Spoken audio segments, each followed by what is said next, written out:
This is the Cover 3 Tailgate.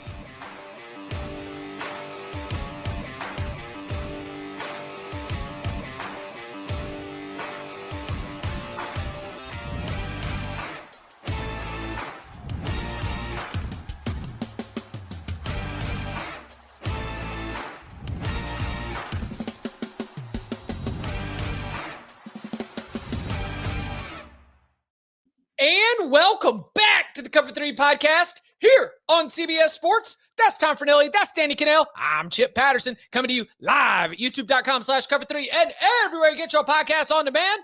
Thanks for hanging out. Smash that subscribe, smash that like, and come and join us in the chat, aka the Cover 3 Tailgate, where our friend Jerry B said, "It is shocking to me that Penn State has not found a head coach. What is wrong in Happy Valley? They may need to get a new AD. They are too good to be missing on all these candidates." So we are waiting for the reveal of the new college football playoff rankings. They are live as we come to you live on youtube.com/cover3. So we'll see what we have to react to. It's very possible there's not a lot, but just where Texas A&M falls. DK, is there anything that you're looking for here before we get the reveal? Yeah, there's a lot. I mean, there has been a massive PR campaign for Texas to get in the mix. So we'll see if that paid off. Sark's been doing every single interview. I want to see if all the campaigning, the politicking is working. Mario Cristobal, same thing. He's pounding the table. I mean, the coaches are making their cases, and I hate it, but I totally understand it. But I'm curious to see, because I do think the committee, like, I know they're supposed to take off their hats and they sequester and they don't pay attention. They hear the cases. I think they do pay attention. So I'm curious to see what impact some of those campaigns might have made. Do love a format where campaigning is the thing that you have to do. Nothing says we've earned our place than stumping on the campaign trail. Well, I mean, even when the only thing that it was the AP #1 poll. I mean, Danny, do you remember everybody campaigning then? I don't. Did it happen? They did. It's just that we didn't have like 24-hour cable networks at the time that were blasting it all out there, and sports radio nonstop and podcasts and all these interviews. So they definitely did. But like, coaches would still state their case for why when we went to the Fiesta Bowl and while you went to the Orange Bowl and we both won. James Madison is ranked. Oh no, ACC's done. James Madison is 25th. Oh, boy. North Texas at 24. Georgia Tech still ranked at 22nd, moved up a spot. Georgia Tech moved up a spot. But if Duke cannot win. If Duke did win, that would be a win over a. That's true. We're waiting to see. We're waiting to see because they're still not in there. Virginia team, that would be a 17. significant resume booster. Yeah. That would be a better win than anything. Now they would have to ignore 5 losses. 17th, Virginia checks in. Yep.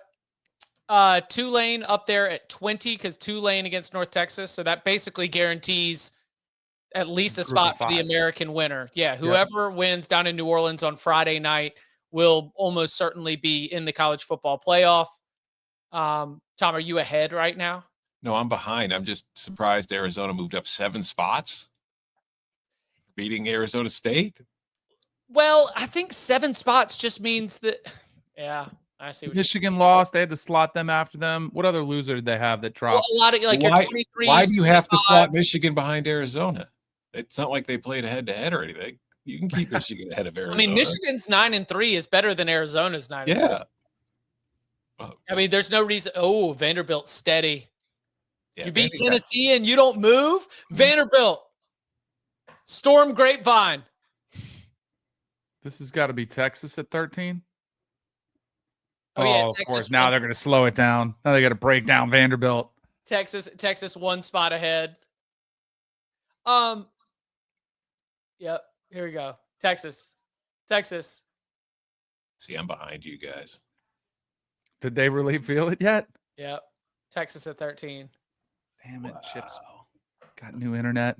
I'm on the front foot. Yeah. All right, let's go. Sure. Now the next is Miami and Notre Dame, right? At 12 and 11. What about Utah? I mean, Utah's at 15. Utah dropped. BYU. Where there are some weird movement this week. Bored.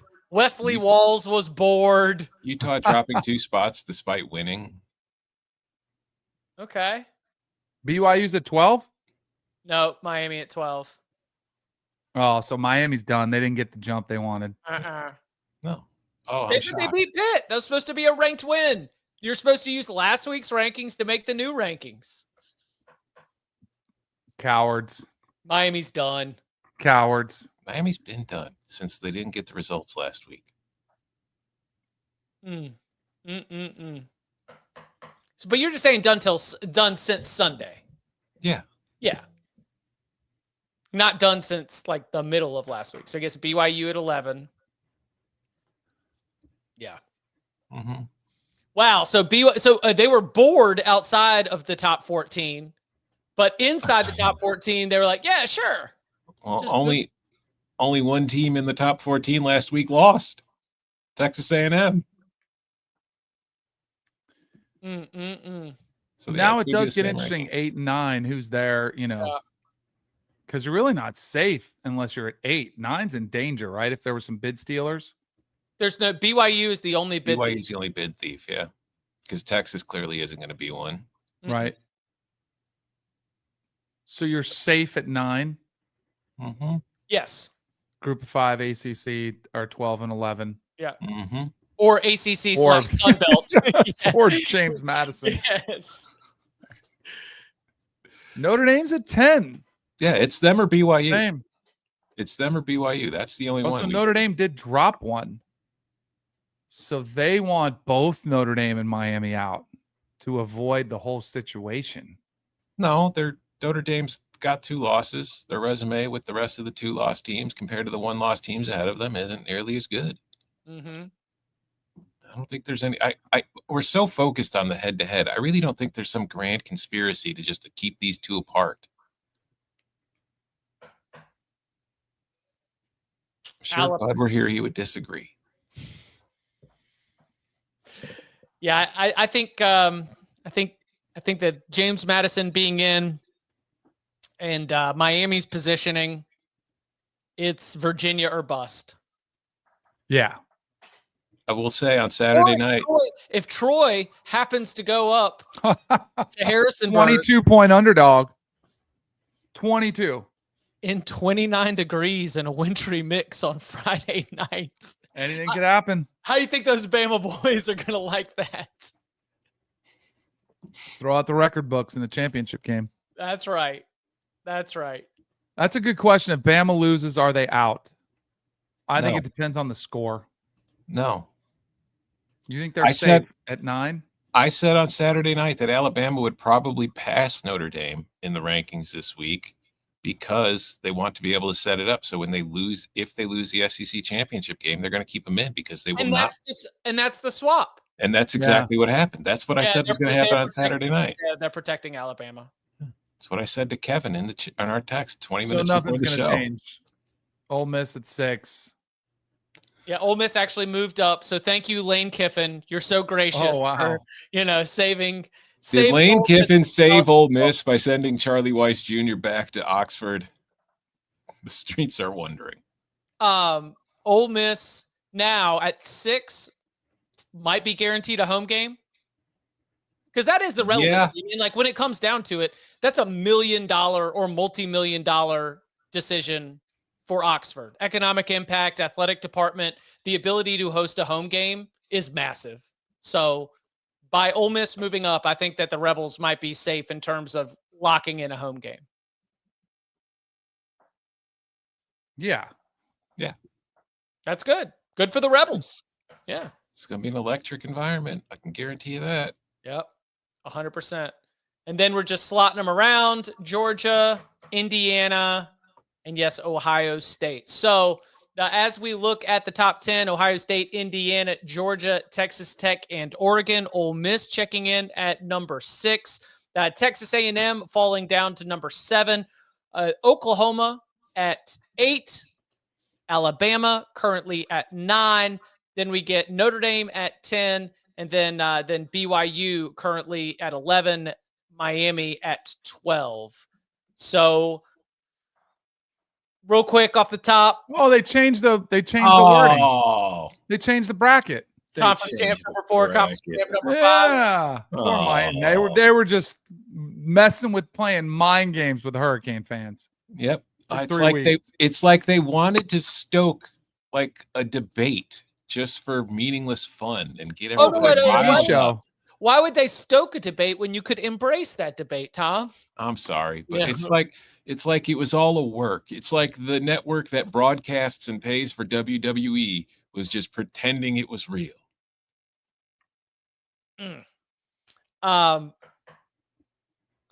Big Ten championship game participants, both locks for a bye. Correct. Can Alabama get from 9 to 4? Yeah, and does Georgia lose the SEC? If Alabama wins the SEC, it will get a bye. 3 byes are blocked up.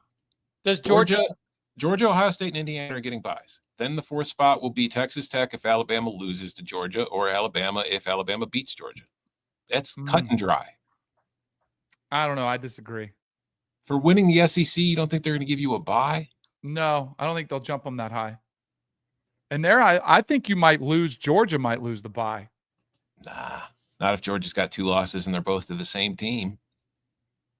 And if Alabama's got 2 wins against Georgia, not only do you, then you've got 2 great wins. Mm-hmm.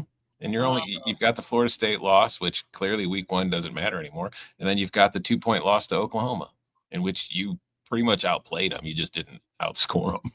If Texas Tech loses to BYU, my opinion is they're still safe in the playoff. Yes. Oh, yes. I'm sorry. I thought you meant, yeah. And not for a bye. But they'll lose their bye. They'll lose their bye. Would they lose? That's where I think Georgia could lose their bye too. Do you think that Texas Tech could lose its home game? No. I'm not barring a blowout. I mean, even if they get blown out because they blew out BYU the first time. Yeah. We beat everybody on our schedule. Yeah, we beat everybody we played. So I think Texas Tech's getting a home game at worst. Yeah. And a bye at best. Same thing with Georgia. Georgia and Texas Tech. There we go. This is a great way for fans to think about it. Ohio State and Indiana, 1 and 2, locks for a bye. Georgia, Texas Tech, currently win and get a bye, but a lock to at least get a home game for the first round. Lock for a bye. Oregon, probably a lock for a home game. Ole Miss, lock for a home game. That might be as far as I'll go in terms of saying lock for a home game. So Texas A&M could fall. Texas A&M could fall to the 9 if Alabama and BYU both win conference title games. So I would say top 6 at the worst have a home game. Top 2 lock for the bye. That's probably the way that I'm thinking about this right now. Yeah. Georgia's a lock for a bye. I don't think so. All right. If Texas Tech looks awesome and Georgia lays an egg, they could put Georgia at 5. That's possible. Yes. Yeah. They could put Georgia at 5 and send James Madison to Athens. Right. To sacrifice to the football gods. Oh yeah. And to James Madison, who somehow do you know what? This is what Duke should be saying. Well, Bob Chesney's leaving that team. What? Yeah. You know, yeah. They how are we definitely be pounding the table. Consider them. But my reasoning is the conference championship games are cash cows. The SEC and the Big Ten do not want to do anything that would make the conference championship game, quote unquote, meaningless or painful. Like if you get to it, it's a reward, win or lose. That's what they want to make sure is the case. Now, if Alabama loses and it has 3 losses, it doesn't really have any credible argument for getting a bye, and therefore it can't really feel bad about it. If Georgia loses, they're going to say, well, shit, we'd have been better off just not playing because we'd have gotten a bye. That's not fair. All these other teams didn't have to play, and they get a bye. You know, they get benefits from it. And the SEC and the Big Ten are running this operation. And the SEC and the Big Ten make up the multitude of the field. Georgia, I think, is 99.999999999% getting a bye. I'm not going to go with that many 9s, but I think they could potentially fall to 5 in a very specific set of circumstances where Texas Tech and Alabama would move into the other 2 spots. We'll see. Don't make me run the numbers again. Georgia being locked in, according as first reported by Tom Fornelli. Georgia, yes, please credit. The college football playoff is zeroing in on Georgia as a first-round bye. Targeted. Yeah. Georgia has a first-round bye as a person of interest in the college football playoff. Hey, just because you're targeting doesn't mean that you'll get them. You never know. You never know what's hiding behind. You never know what's hiding behind that wall. You know. True. You can all of a sudden have an experience, see the light, decide that you're right where you need to be. Looks like BYU spent all their money on Kalani Sitake because Illinois just got a commitment from an offensive lineman who is between BYU and Illinois. Man, you better keep that quiet or else you're going to get some crumble cookie money thrown at him. Watch out. Just keep it under wraps. All right. Coming up on the other side, more of our college football playoff reaction and some coaching carousel recap, the latest from the last day or so, and more next.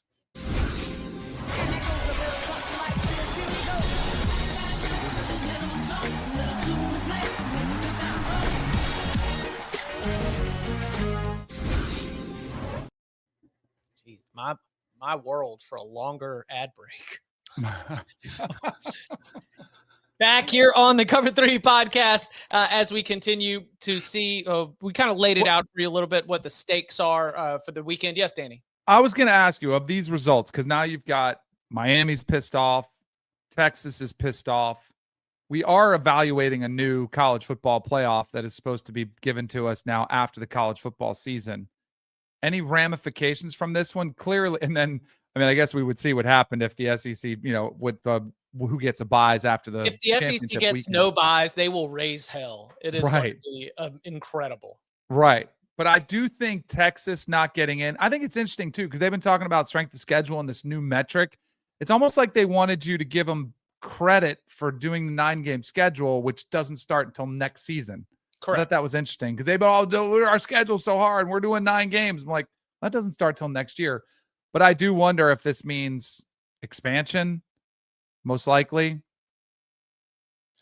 I think they're going to go to 5 and 11 eventually. But I mean, do you think, because I thought we were going to get 12 teams one more year. Is there anything significant enough where we see a lot of teams, good teams that look like they could have done damage? Do they go to 16 sooner and just say, let's go to 16 next year?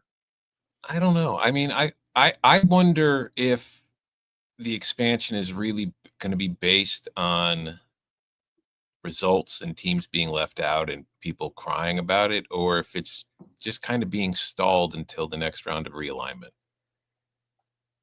Right. My thought is that right now, as long as there is a group that is peddling a 24 team automatic bid, I guess as long as that is even a discussion point, there's just going to be disagreement. I would think that we eventually land at 16, which to me is just a cleaner bracket, right? I mean, the 12 has shown very, very much imperfect teams that we are arguing. I understand bracket creep, but I think 12 to 16, but getting rid of the buys, 5 plus 11, I'd be fine with that. I don't think it fixes anything. No, it doesn't fix anything. You're still going to have arguing over strength of schedules. Yeah. And that's the thing. You can't 8 teams from the SEC in. It's not fixable. There's 136 teams. Play 12-game regular season. Can't play everybody. Even the leagues are different sizes. Play different schedules. There's no fixing it. Unless you just do the Super League thing. So how important is the playoff to you? Are you willing to go to a Super League so the playoff is fixed? So I was looking at this today. I believe that this statement, especially after seeing the rankings, I think that this statement is true. The difference between the ACC having a top 20 matchup in its conference championship game and potentially missing the college football playoff as a league was 3 one-off results between non-contenders, including Bill Belichick's 20-15 win over Frank Reich. That if you flip the following 3 results, Notre Dame over Stanford 20-15, Wake Forest over Virginia Tech 30-23, and Clemson over Louisville 20-19. If you flip those 3 results, Miami's conference opponent winning percentage is better than Duke's conference opponent winning percentage. Those 3 results, of the 6 teams, half of them aren't even bowl teams, and none of the teams had a winning record in conference play. That is truly how dumb this ACC tiebreaker scenario has gotten. That North Carolina over Stanford, Wake Forest over Virginia Tech, and Clemson over Louisville could send no teams to the college football playoff, where if all of those are flipped, this would be a really good ACC championship game for the ACC. We've got our 2 best, highest-ranked teams, and they're playing each other. But Miami and Duke only had 2 common opponents, NC State and Syracuse. They both went 2-0 against each other. But it was just Duke played Virginia, who made the ACC championship game and got a bunch of those wins that helped Duke's schedule, including Virginia over Duke. Listen, when you hired Bill Belichick, it was so you could impact the college football playoff and the national title race. North Carolina is now in the picture. All right. You got what you're paying for. What were you about to say, Danny? I was going to say, don't you think one of the changes we'll see, Jim Phillips, I would expect the rules to be rewritten where the tiebreaker is the highest rank from the committee. I could see that happen. I could see more leagues going to that. Honestly. Right. Learning, watching. Hey, we just saw that debacle. We don't want that to be us. Yeah. We ran the numbers for the Big Ten and they turned out all right, but the Big Ten was close to having a kind of a nightmare scenario for itself there too, where they were going to cost themselves buys possibly. So yeah, I could definitely see that being the case because I do think for every league, it's in your best interest. If you want to be getting into the college football playoff and that's where all the money is, you want to do everything you can to make sure that your best teams are getting the advantageous spots. And if you can do that by using the rankings to make sure they're getting in the field, that's what I think you should do. Dirty Dogs in the Tailgate says, Bud is out here tweeting about the ranking show. Why isn't he on the show? That's a great question, Dirty Dogs. Great question. That is a great question, Dirty great Dogs. Question. Everybody go tweet at Bud and ask him why he's not on the show. Everybody go tweet at Bud right now. Say, why aren't you on the show? I think I've got a bad idea. Do y'all want to hear a bad idea? Love it. Conference by conference selection committees. So every single Monday night, each conference selection committee puts together their own conference power rankings. And then those conference power rankings can then be used. When we've got 17, 18 team leagues, there's just no crossover. I just explained to you how Duke and Miami of their entire schedules only had 2 common opponents. So we had to go to all of these tiebreakers. Even among the full 5-way tie for second place at 6-2, just didn't have enough common opponents to get it in. And it's because the leagues are too daggum big. I don't think adding a 9th conference game is going to all of a sudden magically fix the imbalance. But if you come out on Monday night on the ACC network and you've got your own ACC selection committee, which then releases their poll, then on Tuesday night, the other selection committee releases their poll. I think it's a truly bad idea that should probably be discussed. Do you know what imagine if they were doing that right now this week, and then Texas is voted in over Ole Miss in the SEC vote because of what happened at Ole Miss, and the deciding vote is cast by LSU, who is now coached by Lane Kiffin. You want to talk about some Game of Thrones intrigue? That's a great idea, Chip.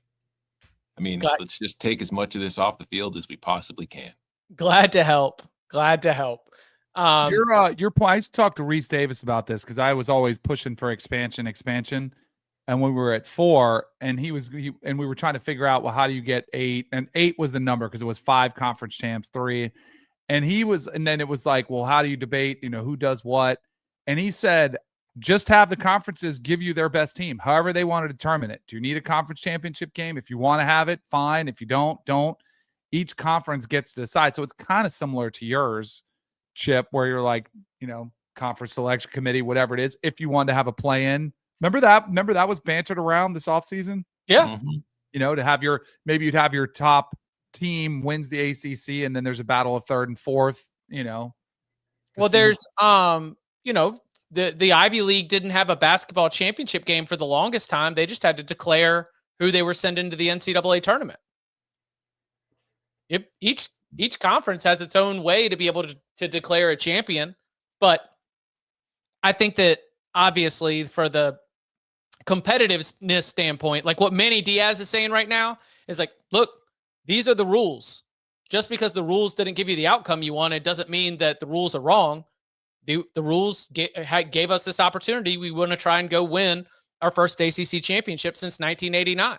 Like on an island, it's a great opportunity for the Blue Devils. So we'll see. Saturday night in Charlotte, it's going to be cold and damp. No one understands why it's always so damp, but it's always cold and damp. Will there be freezing fog? Did you? No. I don't know if there's going to be freezing fog. We'll see. Some questions in the tailgate from earlier mentioned the Penn State situation. Big news from the afternoon included. Are we good? Okay. Yeah, we're fine. Did everything freeze up for y'all? No. No. Okay. All right. Looking good. I thought you were a Penn State fan who's just really nervous.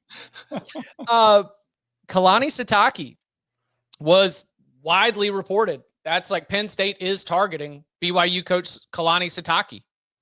I don't care if it's photoshopped or not, but just even the idea that they met up at a Sheetz to be able to talk it over. Did y'all see that? No. It's like at a Sheetz in Altoona. It was mobile pickup order. K Sitake, P Kraft, each getting a coffee. Is that why he sent the DoorDash? Because the Crumble booster sent the DoorDash of Crumble to Pat Kraft's office, and that was real. Like, he confirmed it. Mm-hmm. They took the picture of it. I do think, and now it's interesting because Penn State fans want Pat Kraft fired. Now they're really starting to get panicky. I mean, has Terry Smith been his biggest winner in this? Yes. He's just he's going to be the last man standing. Yes. No, well, there's one name that I think is going to have a chance to say yes or no. And if he says yes, then I think Penn State fans will be okay. If he says no, then we do spiral out of control a little bit. They could save the whole thing very quickly. And you're talking about just call Jeff Brom? No, call Matt Campbell. You could save the entire operation. I mean, did you see, I tweeted it, they are dead last in the Big Ten in recruiting rankings. Signing day's tomorrow. Penn State is dead last in the Big Ten. And the thing they're going to screw up is next year's schedule is championship ready. Mm-hmm. Manny Diaz, I guess, all of a sudden now is a little bit more of a player. Mm-hmm. So we got to keep that in mind as well. But it is remarkable that we have gotten to this point where Penn State targets Kalani Sitake, BYU's coach, and BYU's coach says no. Now, it's not just Crumble. I've heard of a lot of mega boosters and even some negotiating within the BYU community to make sure that the door would be opened for mega boosters to be able to really make things happen. So, yeah, great for Kalani Sitake. I mean, there's Kurt Signetti, Matt Rule, Kalani Sitake, Eli Drinkwitz. Who else got a raise off this job? Did James Franklin get a raise? James Franklin did not get a raise. Do you all believe any of the whatever? Fun question to ask Clive. So this statement speaks to journalism in the year of our Lord 2025. So Todd McShay went on Bill Simmons' podcast, and Todd McShay alleged that Jimmy Sexton, agent for James Franklin, is furious about Penn State firing James Franklin and has worked to ice out Penn State. I mean, it's not completely unrealistic. It is not unrealistic. I believe he would try to ice them out with his clients, but there's his number 2 guy that left. I think it's Clifton or something. I think it's his name. Clint. He reps some good guys. Trace Armstrong reps some good. Like, there's other coaches that are available, but this could make life really difficult. And maybe it is why we're in this situation. I'd also argue, and again, these are baseless allegations made on another podcast. Made by Todd, again, journalist Todd McShay. Todd McShay alleged this on Bill Simmons' podcast. Correct. This is not something that they taught us in school. So if Jimmy Sexton had been doing this and you were a Jimmy Sexton client, how would you feel about your agent keeping you from taking a job like Penn State just because he's mad at him for firing one of his other clients? That would lead me to hiring a new agent really quickly. I cannot speak to that world, like I'm not playing those games. I'm not playing those chess games. So I don't. Honestly, you know what? I don't think that's true at all. I don't think there's any realistic possibility that it is true, because an agent's job is to just get money for his clients.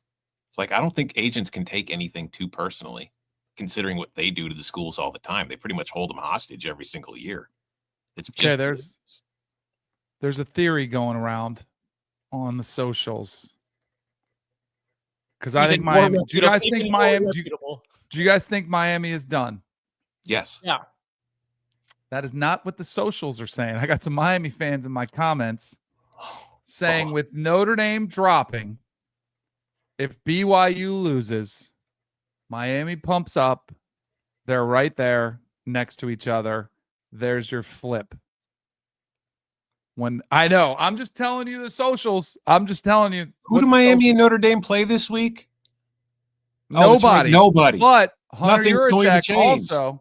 Hunter Yurachek just said teams that are idle could make moves because if BYU loses, that will open up a spot. Like he made reference to idle teams still being able to open up. I'm just telling you what the socials are saying. They may not be very smart. What spot does that open up? Because it's the top 10. BYU's not in the top 10. Yeah. Yeah. 11 and 12 are the two. Notre Dame is at 10. Notre Dame is at 10. If BYU lost, Miami would go up, and then you would re-rank them and put them in the 10 spot. Is what Miami fans are hoping. Listen, Miami fans. I'm just telling you. I know. I think they're toast. I know. Listen, I yelled at you yesterday, and I feel bad about it because I could have just said what I said without yelling. So again, I'm going to apologize to you for raising my voice. Okay. There was really no need for it. I'm Italian. I'm emotional. It was fun. But Miami fans, just listen to me for a second here. They think Notre Dame is better than you. They have thought Notre Dame is better than you the entire time. Notre Dame has not lost. Notre Dame has continued to play at the same level that they have been playing and even improved a bit when they thought Notre Dame was better than you. You have lost to Louisville and SMU in that time. That has hurt you. You have done not enough in their eyes to pass Notre Dame. A bye week this week will not be enough for you to pass Notre Dame. I understand why you're frustrated. I understand why you're pissed. But you're not in. They've been telling you this for a month and a half. You are not in the college football playoff this year. They don't believe it. I'm trying to tell them. My buddy's been texting me. I'm like, sorry, you got screwed. I think they're done, but they're still holding out hope. They got 5 more days. Huh. I don't know what the committee values. I think they think Notre Dame's better. Yes, they clearly think Notre Dame is better. They've had 5 weeks now to flip-flop them. Yeah. And you know what? You know who else thinks Notre Dame is better? Every other damn poll. The AP top 25. The coaches top 25. The power ratings, the human polls, they all have Notre Dame ahead of Miami because, yes, head-to-head matters, but it's only one of 12 games. It's not the only game that matters. I don't know. That's not what Chris Felica says. Weird. That's crazy. When we start using, what is it, the Coley matrix? Is that what we start going to? We get really deep down the list of how many more metrics can we pull out? Now. Hold on. Let's see. Let me find out where Coley got these guys. Coley has Notre Dame at 10 and Miami at 12. Same exact. Yep. Yeah. It's the other piece of this, because the reason I had some of that ACC information pulled up was that I like, hey, can you explain like how this is like so awful and they're getting screwed? And my response to an editor was like, yeah, but also don't lose to Louisville. Like, don't lose to SMU. I mean, I'm going to make a big scene of how stupid all the tiebreakers are and the situation we're in because of those 3 dumb results deciding who plays for the ACC championship. But Miami should not have lost either one of the games it lost. And Miami fans will tell you about how the officials had 9 screw ups in the game against SMU. But I don't know. A lot of interceptions that were costly too. Yeah. All right. We will be back on Wednesday, 11 a.m. Eastern time to get you set for conference championship weekend with a little big game breakdown. Maybe a little coaching carousel check-in as well, if we've got any more on that. Reaction to Will Stein in Kentucky, Bob Chesney, UCLA, and so much more. And you can follow him on Twitter at Tom Fornelli. You can follow him at Danny Kanell. Follow me at Chip_Patterson. Gentlemen, thank you very much. Thank you. See ya.